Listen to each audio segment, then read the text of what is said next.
रोहड़ी में दस्तकारी से जुड़ी एक कदीम रवायत दम तोड़ रही है। लकड़ी की कश्तियां बनाने वाले मजदूर महंगाई और जदीद फाइबर की कश्तियों के बायस शदीद माशी बहरान का शिकार हो चुके हैं। इनके लिए रोजी कमाना मुश्किल तर होता जा रहा है।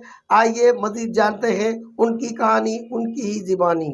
बेदमुश्क जी बेड़ियूं ठाहियूं था। बेदमुश्क जूं हाणे 18 फुट जी बेड़ी आहे। इहो जेको आहे सो 15 ॾींहं लॻी था वञनि हिकिड़े मिस्त्री खे ठाहिण जे लाइ। असां मज़दूरी जेकी आहे सही तरीक़े सां मिले कान थी। वॾो टाइम लॻे थो हिन बेड़ी ठाहिण में। जेको सो बबूर जो काठ हूंदो हुयो। हाणे पहिरियों 2010 में जेको आहे सो दियाल जो हुयो। दियाल जी काठी हाणे आहे कोन। हाणे बेदमुश्क इस्तेमालु कयूं था। बबूर जी जाइ ते कमु करे थी वञे। बेदमुश्क हाणे इस्तेमालु कयूं था। बाक़ी दियाल न हाणे जेको ठेकेदार को नथो घुराए सघे। जेको आहे वठण वारा ग्राहक जेके आहिनि उहे उन ते पहुची न सघनि था वठण जे हिसाब सां। दियाल महांगो आहे।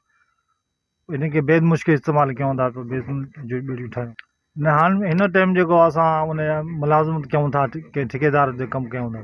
पोइ तव्हांखे छा मुआवज़ो मिलंदो आहे? मुआवज़ो बसि गुज़ारो आहे घणो उहो न आहे। जेको माना आहे महांग बि हिसाब सां न पहुची न सघे थो माण्हू। क़दुरु आहे दस्तकारी जे कम जो? क़दुरु पहिरियों हुयो, हाणे क़दुरु न आहे। पहिरियों फेवर जूं बेड़ियूं अची वियूं आहिनि। हुनजे करे हे जेके हिन जी डिमांड घटि थी वई आहे। जेको पाणी जे हिसाब सां पाणी घटि आहे त पोइ सेल नथी थिए। स्टाफ लॻा पिया आहिनि, बेड़ियूं ठहनि थियूं पियूं, को ग्राहक ई नथो अचे। से पाणी न आहे त कारोबार ते असरु पए थो। पाणी खां सवाइ हे बेड़ियूं जेके स्टाफ लॻियूं पियूं हूंदियूं त को ग्राहक न ईंदो आहे वठण जे लाइ। दरिया जे पाणी न हूंदो न त हे बिल्कुलु ख़तमु थींदी। पाणीअ सां जेको त इस्तेमालु थियनि थियूं। पाणी हूंदो त हे ग्राहकी थींदी आहे ऐं हिन जी सेल बि थींदी। हे ठहंदियूं। पाणी न आहे त पोइ नथियूं ठही सघनि। हाणे बसि नंढियूं बेड़ियूं ठहनि थियूं मच्छी जे हिसाब सां। या सब्ज़ी वग़ैरह हिते खणनि था, या को पतण जे हिसाब को वठी वञे थो। पाणी चढ़ंदो आहे त ॿेड़ियुनि जो तल हलंदो आहे। पतण ॿेड़ियूं कचे में जेके हलंदियूं आहिनि सो उहो खणंदा आहिनि। इहे कंदा आहिनि, अन्न पचाईंदा आहिनि, इहे कंदा आहिनि। सम्झे 80 मण 100 मण खणी ईंदियूं आहिनि वीचारियूं ॿेड़ियूं। सम्झे पोइ पूरियो सुठो थींदो आहे। उन्हनि जो टमाटा पोखींदा आहिनि, सब्ज़ी पोखींदा आहिनि। हिन टाइम ते जेको आहे उन्हनि जो बि गुज़ारो नथो थी सघे पियो। सम्झे हिन टाइम ते फसल जेको आहे ख़तमु थी वियो आहे। सम्झे जेको आहे कारोबार जेको आहे ठप थी वियो आहे।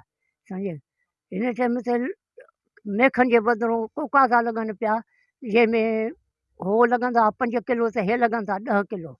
इनका मजीद कहना है कि हम मेहनत कश दरिया के किनारे नस्लों से कश्ती साजी करते आ रहे हैं, मगर अब दरिया में पानी की कमी और जदीद कश्तियों ने इनका रोजगार छीन लिया है।